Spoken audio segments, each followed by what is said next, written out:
situation is so confusing. Good plan. Impossible things don't just happen. We'll get to the truth one way or another. Just relax. Even if everyone else suspects Lenny and Lynette, at least we will be supporting them from the stands. Besides, I doubt Farina understands any more about what happened than we do. Thanks, Navia. Well, we'll be going then. Best of luck to you.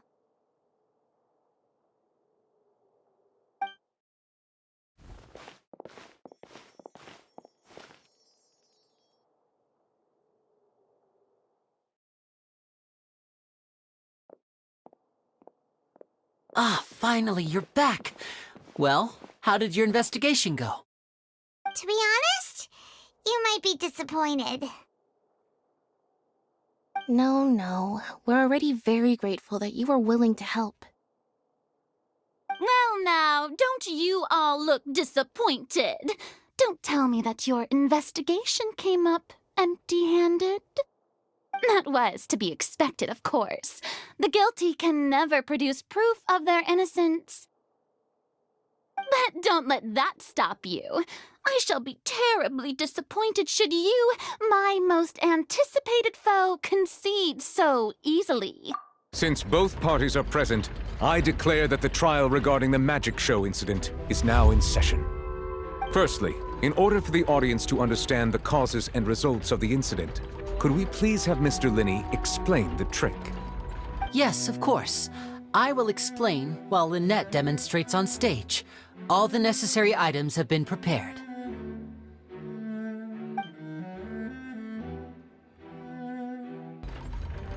Thank you, Mr. Linney.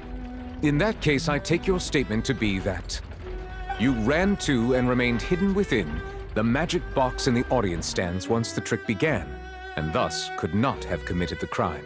Is this correct? Yes, that's correct, Your Honor. In that case, I call upon the prosecution. Lady Farina, do you wish to refute his statement in any way? Why, of course I do.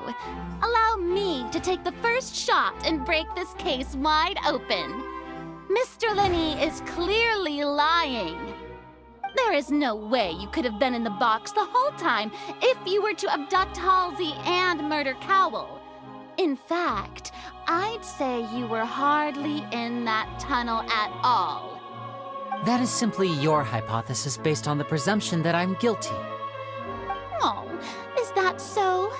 And if I may ask, what did you hear while you were inside your box? The roaring countdown of the crowd, of course. That's how I kept track of the time and built anticipation for the finale.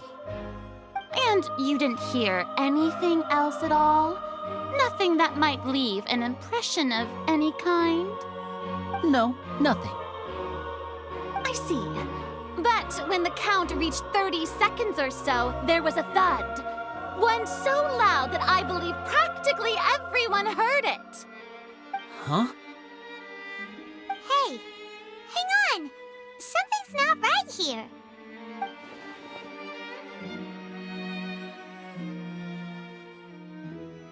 Yeah, I'm sure he could have heard a noise that loud from inside the box. I was right by the box, and I definitely heard the thud. Look at those scales. Could those mean... Well then, ladies and gentlemen, allow me to use the words of the magician himself. You never know what can happen in the blink of an eye. Indeed, it seems his alibi can also collapse in the blink of an eye. Of course, I have armed myself to do far more than smash your alibi. Confidence cannot go unfounded, and my foundations are rock solid. Tell me, aren't you and Lynette actually from the House of the Hearth? The House of the Hearth? No wonder they did something like this. So the serial disappearances were the Fatsui's doing. Now it all makes sense. I've got a feeling that what happened on stage probably wasn't just an accident. that's irrelevant. Our identities have nothing to do with what happened. Indeed. Then perhaps you could tell us everything that happened during that 1 minute. Your first priority is to prove yourself innocent after all. I'm sure there is little that needs to be kept secret now. Unless your script already has holes in it. The Outlander is speechless. My, oh my, don't they look flabbergasted? Now comes the infighting and discord, I suppose. This was almost too easy. Good thing I made all those preparations. Seems the all-nighter I pulled last night is really paying off. Hey, Linny, why didn't you tell us this before?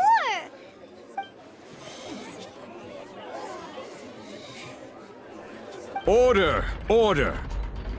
Mr. Linney, allow me to re-establish the facts. Lady Farina has raised 2 points.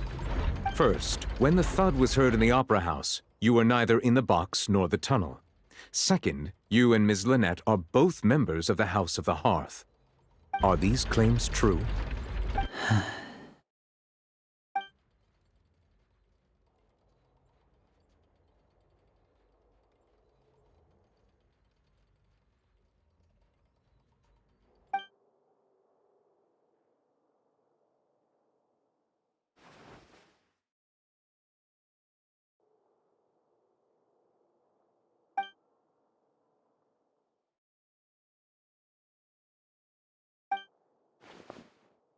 Please answer my question, Mr. Linney. I'm sorry. Yes, they're true, Your Honor.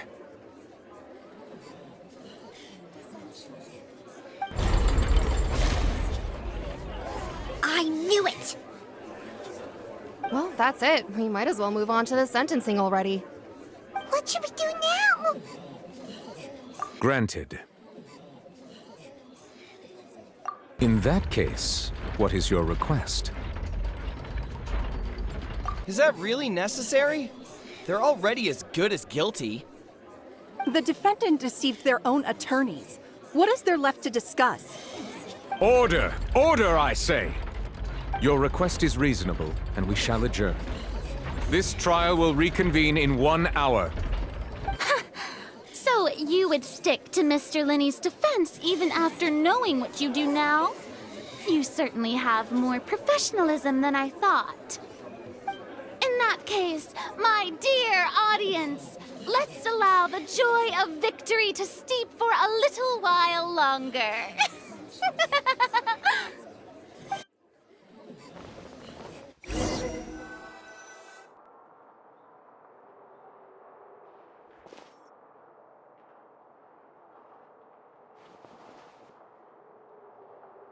Well, this is awkward. I didn't think the Hydro Archon would dig all that up. I'm sorry, Traveler and Paimon. Yeah, sorry. Ugh. Paimon doesn't know where to start. We trusted you two. We based our entire reasoning on the assumption that you weren't bad guys. Not to set the wrong tone or anything, but Paimon's really mad! I'm very sorry. I know you're angry, and reasonably so, but please, let me explain. I know you've clashed with the Vitui several times before. I wouldn't be surprised if just hearing the word is enough to make you upset. But our organization is very, very large, and the Harbingers have very different personalities and goals. Right now, we want to save people. As many as we can. That's right. I'm sure we're on the same page when it comes to this nation and the disaster that its people might face. I knew if it weren't for our respective identities, we could become good friends. That's why I didn't wish to flat out lie to you, but chose to hide some details instead. The truth is very important, but being completely transparent about everything would see us spending more effort than we need to. Right. So, you be the judge. Heck, if I were you, I fear that I'd even struggle to trust me at this point.